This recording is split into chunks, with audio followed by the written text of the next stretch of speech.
What's up, fight fans? Your boy P. Welsh here for another UFC picks, previews, and predictions coming off a 12-2 week.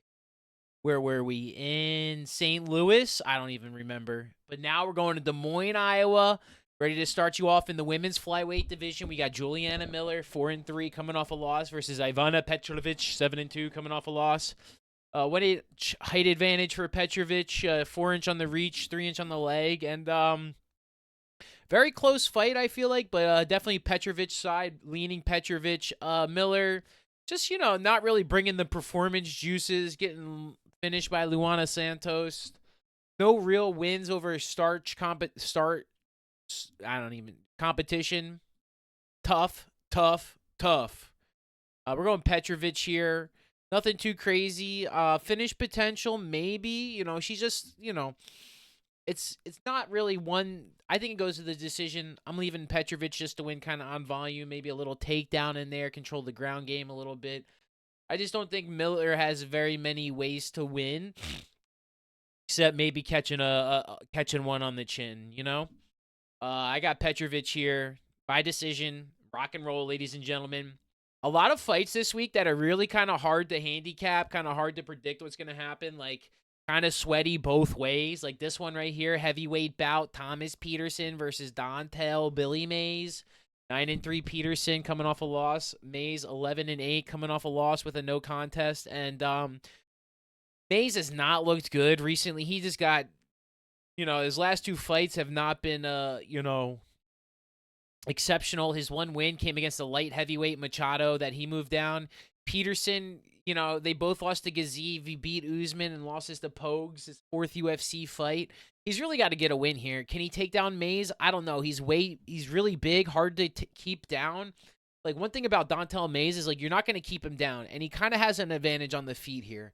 This is one that I'm, like, not super sold on Peterson either, because, like, bro, I heard my guy talk against the Pogues fight. I got no game plan. This doesn't, I think Mays, while he has negative cardio when it comes to the second and third round, I think he actually may be able to clip him. But I also think Peterson can have the gas tank just to get it done in rounds 2 and 3. Man, this one's super sweaty. I have no idea what's going to happen. I'm going to just pick Peterson here because, let's put it this way, I don't know, man. It's just tough. Some of these lower end heavyweights that just keep beating up on each other early in the card, they got to get something going in the UFC here. So I got Peterson here. I think Dontel Mays can win the striking battle. I think if he stands at distance and doesn't get taken down, even if he makes it getting taken down difficult, he might get taken down in the first, but not in the second and the third. I think he definitely has a road to victory. I definitely could see this one going to the scorecards. I don't know. I mean, I could guess I have to see Peterson getting finished by Mays just because of the length, right? And if he can't get in on the takedowns, and gets punished on the entries and the outs, I can definitely see. I don't know, man. This one's just, let's go Peterson and just pray. Move on, ladies and gentlemen, to the bantamweight bout here. These little guys coming at you. Two of these guys equal one heavyweight that we just followed. Gaston Bolanos 8-4 against Kwang Lee 8-2, coming off a loss. Bolanos here. I'm kind of high on Bolanos. He's got really good boxing. Lee coming off of losses to Xiao on the fight night, Chris Gutierrez, and Bolanos. I mean, I think we're getting really good value at him here. I think he's a really exceptional boxer. Winning against Ramius is not that good, and he's got the Marcus McGee, but Marcus McGee is a top level striker in the UFC. I really like Bolanos here. I think he can get the finish. I think it'll be a very even matchup, but if he keeps it on the feet and doesn't get taken down, that's kind of like the big thing for Bolanos is the 2 submission losses. Lee does have those submission wins. He's got to maintain distance properly, and I guess that's what they're saying is he may have like 0 game to get up off his back. But sometimes I feel like these little guys, I don't know. I'm just going to go with the boxer and Bolaños. He really just think he has potential. And I'm kind of picking on that more than I'm picking on Lee. I kind of like right now, I feel like we're in a striker era, especially on the lower levels. Like, unless this guy, Lee, is insane. But, like, who is his subs against? Like, Chris Gutierrez is also really good at takedown defense, and he got TKO'd. So, I think he can get right for another one as well if he's really trying to press. And Bolanos hits him with a nice combo. I got Bolanos here in the bantamweight by finish. Let's go, baby. Ooh, another interesting matchup here. We got the women's strawweight, ladies and gentlemen. Marina Rodriguez, 17-5-2, coming off a loss against your girl Jillian Robertson, 18-5, coming off a win. Rodriguez 1 inch on the height, 2 inches on the reach, 3 inches in the legs, and I mean, immediately Robertson's been just in a great run of form, and it's always Jillian, Jillian, Jillian. Like, I mean, it's been pretty much just you see her on the against whoever she's fighting, you just pick Jillian. I mean, her competition hasn't been like the best, but I think Marina Rodriguez really is somebody that like was pulling me back. I was going back and forth. I was really ping ponging this one. I was like Rodriguez's age versus Robertson's age. Like, what is the training factor? What's the competition factor?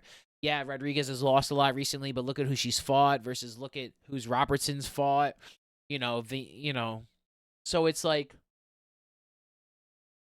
what's really going to happen here? I think this one goes to the scorecard. I think that's the most my favorite thing to pick here. I don't know if either of these women are going to get finished.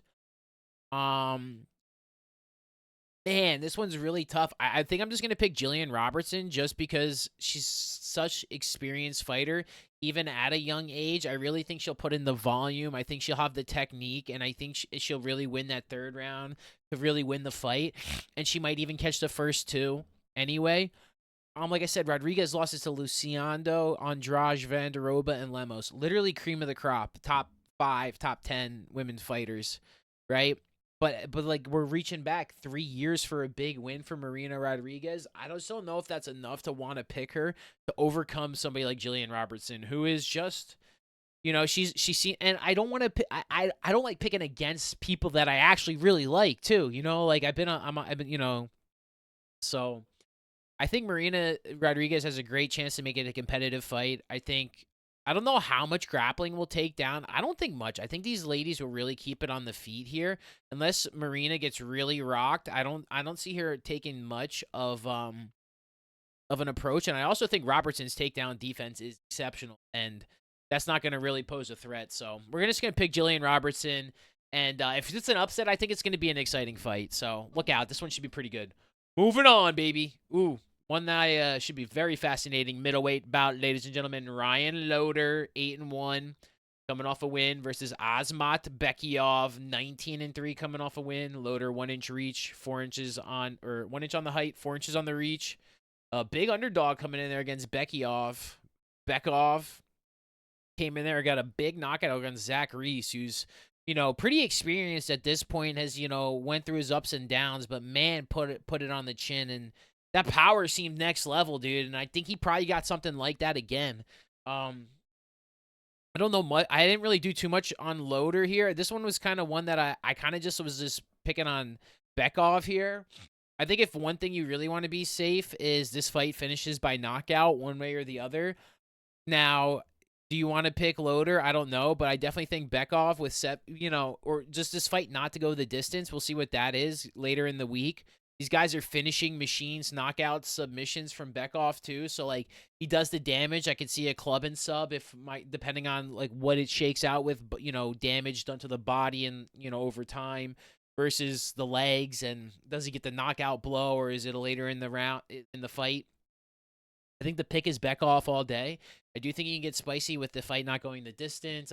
Even under, I could definitely see it not going, and I think Bekov is the pick.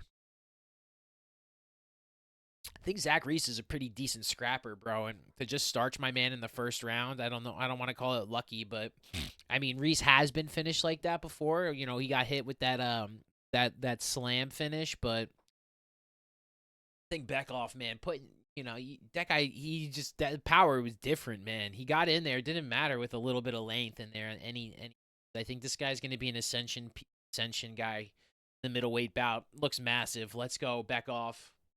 Moving on to the featured prelim, we got Yana Santos, 15-8, 1 no contest coming off a win versus Misha Tate, 20-9 coming off a win, even height, 3 inches for the reach and on the legs for Santos, and against Misha Tate here, making a big spy here, 11, some 2 ranked women. Santos hasn't been too active the last few years, but recent win over Chelsea Chandler, losses to Hossa and Holm and Aldana. Win before that 5 years ago. I think the pick's Misha Tate here. She's been a little bit more active in a way. Not really. Man, this one's not really, like I said, just one that it's like, how do you really go here? So I'm just gonna go with Misha Tate because we're all probably more Misha Tate fans than Yana Santos. I don't even remember watching too many Yana Santos's fights. I don't know. Like, this is just one that I don't know what's going on with the UFC. They got the TV rights, getting people off the roster. Things are changing really rapidly here. So to try and just like pick and handicap some of these fights, they're just getting incredibly like nail biting and hair splitting. And you kind of just got to go with your gut on some of these. And I'm just going to pick Misha Tate because I think she's got a little bit more in the striking department. I think she's probably got a little bit more in the wrestling department. I probably just got a little bit more in the gas department, a little bit more in the heart department. And, I think she's got to get it done in the second round. I think she could fade late third to Yana.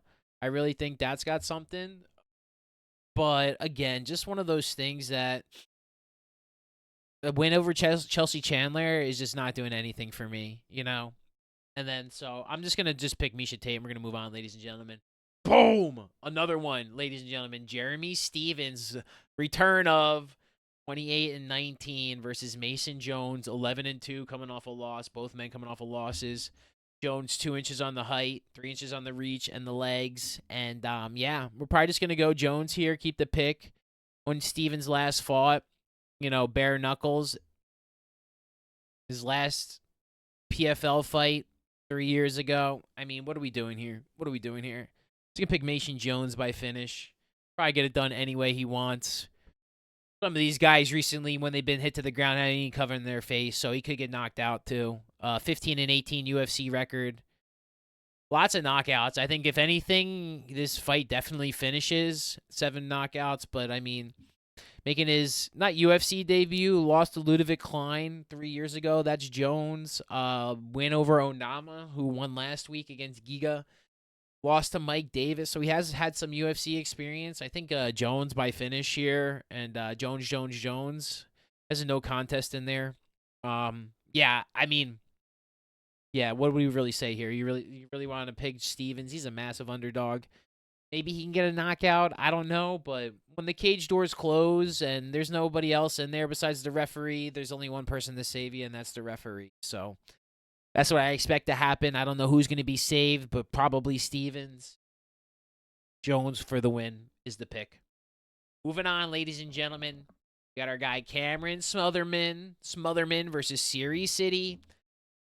Smotherman 12-4 coming off a win, 5'9" against City, 11-2 coming off a win, 5'11", 3-inch on the reach advantage. And sometimes I read these metrics and I'm like, you watch these guys, I'm like, how are they the same height? So like, again, always take the metrics with a grain of salt, because like I watch these guys during weigh-ins and face-offs. I'm like, the guy is 2 inches shorter. How do they have the same height on the UFC website? That one's on everybody, but so I don't know. I wanted to pick Smotherman here, and I think you get good value at City here because of his last fight, kind of winning that split decision, really kind of lost it, and then losses to Roman Tavares before that, off a rematch on the Contender Series. Yeah, I was really high on City in that last one. They kind of gave him a win. Smotherman didn't really face the biggest competition in his first fight, but got the dub. And City here, I think, is a really good athlete. I think he has the potential to finish. The win over Jake Hadley is good, but I think Jake Hadley is super limited with what he could do inside the UFC. Now, in other promotions, I think he's very talented. Inside the UFC, there's only so much that he was willing to risk. And I think Smotherman really exposed that in a way and looked really good and put the pressure on him. I kind of like City here again. I don't know, man. This one could go either way. I don't really know. I feel like Smotherman can get his... I just feel like there's this like factor for City. He just looks really explosive. Even in his loss, he had moments in there where he challenged Brady Armstead very good. And I picked Brady. So I don't know, man. This, again, another one that's just kind of ping-ponging back and forth. I'm just going to go City here. And hopefully there's like a return to the means in his performance and he kind of steps up, because I think Armfield against Smotherman he's going to smother him. right? Armfield's going to win. So I'm going to go City against maybe not as good as competition as Armfield because a guy making his second UFC to fight against somebody that's like the athleticism between Hadley and City is something that that Smotherman, I don't know, might take a little bit to adjust to. And he's a pretty young, 27 second fight in the UFC versus City, 28 third fight, arguably 0-2. So yeah, I expect a big fight from City here. Let's go, baby. Maybe my fight of the week here. The people's main event, they call these things, a bantamweight fight. Montel Jackson, 15-2, coming off that knockout win against Damon Blackshear. He's fought like 3 times since then. Versus my guy Daniel Marcos, 17-0-0 with 1 no contest. The no contest coming again, Ariki Lang, who was beaten up so bad that Ariki Lang quit because they got nut shotted 4 times in a row. Yeah, I kind of like Marcos here. I know everybody's going to be really high on Jackson, and he's a big favorite, minus 200 coming off the big win, but I think he's kind of been not fighting the best competition. Blackshear caught him in super short time, and that's not, all props to him, but I think Marcos has the volume, man. I know he's got the reach advantage and the height advantage, but I do think Marcos is a really live dog here. He's live to win it late. I think Jackson's definitely the favorite round 1. And I don't know, man. I like Marcos, man. He puts good volume. To me, this is one that it's like the recency bias. That's one thing with like picking and even like the odds. Like you have to see what the recency bias is in there. And like the knockout of Blackshear looks amazing, right? I'm just a Marcos guy, man. I just think he looks really good. I kind of thought I'm a little disappointed he didn't finish Yanez. And Castaneda, I really think, but that's where I kind of think he gets the win here against Jackson. I think he just volumes him over 3 rounds, right? And I think it kind of reminds me of he kind of looks like Kevin Borjas a little bit too with like the red, the trunks and the hair. So like, and he's looked good recently. I'm just on the Marcos train. Call me wrong, call me, I just think an underdog. I think is a way closer fight than a plus 170 as well. So I just think I just worry about the volume for Jackson. I worry about the conditioning, and I really just think this should be a banger fight, man. Like, it's really hard to say that my guy Jackson's gonna lose, but this is definitely the best striker he's gonna fought ever in his life, right? Ricky Simone, 2008. Look at his 2 losses. Like Brett Johns. Who's Brett Johns? Like the fact that he can win means Marcos, I think, is so live to win. So I really like Marcos. I'm a big fan. Marcos by decision, I think, is a high potential kind of Jackson's weak point here.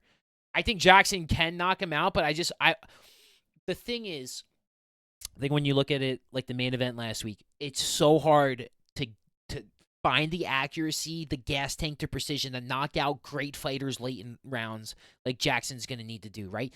Look at the positions that Prates had Gary in, and he couldn't finish them. It's just sometimes it's so hard to finish guys at the end of the fights, and especially the really tough guys, they train so hard. They're so well conditioned.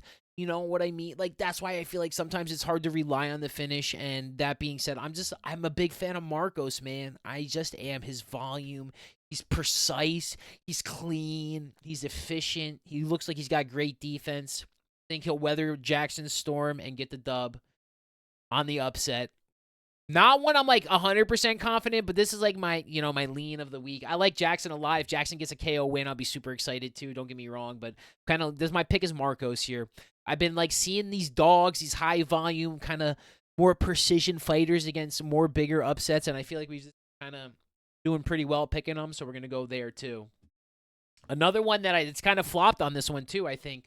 Santiago Ponzinibbio, 31-8, coming off a win, 6 foot, 73-inch reach versus D-Rod, Daniel Rodriguez, 18-5, coming off a loss or win over Morono, lost to Gaslam and Machado and Gary. And, yeah, I don't understand the odds here. I feel like D-Rod should be a massive favorite. I know he doesn't look the best, and I'm not the biggest D-Rod fan, even at 38. Dang, he's 38 too. Frick, I thought he was younger than that.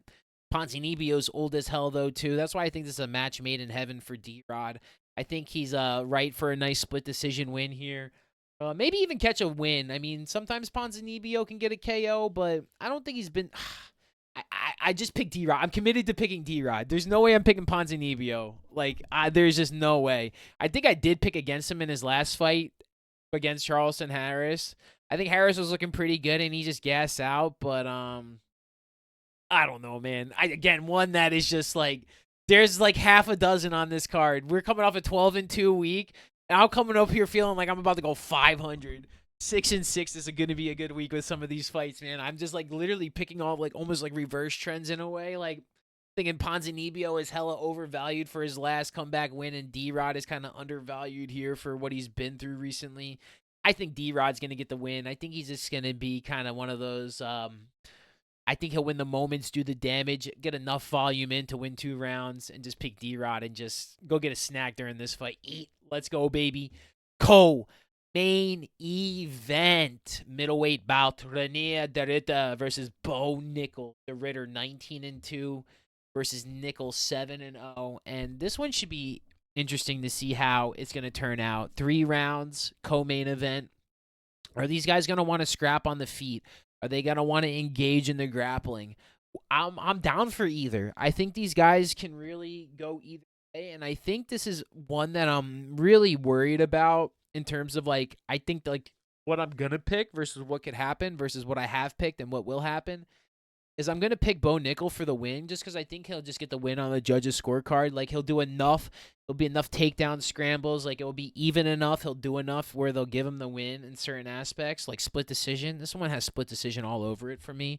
I think, and if this was 5 rounds, I pick the Ritter. I really do.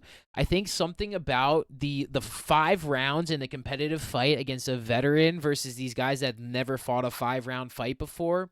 Nothing personal. I think it's just an experience. It's a levels. Like when we talk about levels, that's one of the levels that like you could finish the guy in the second round too, and that means you raised your level to go and exceed the 5-round limit. You know what I mean? That means you're well prepared for the 5-round limit to get the finish early, right? Like if you get to finish second, third, fourth, even the 5th round, you know, like I mean, if you get to finish in a 5-round fight, you prepare. But in the 3-round fight, you can kind of almost, I don't want to say stall, but you can matriculate the fight to your advantages in time. De Ritter's the biggest guy Bo Nickel will have ever fought. You know what I mean? So that's like a big concern for me. Like De Ritter is massive for 185. Bo Nickel is no spring chicken, but 3 inches on the height, 3 inches on the reach. Is Bo going to be able to get in there, take him down with a guy that's got good defense, keep him down? And is he going to be able to ground and pound if he gets down there? How's the grappling going to look? Are the elbows, the clinch? Like, we know that stuff's going to be tight. The positioning is going to be clean. But what's he going to do for damage?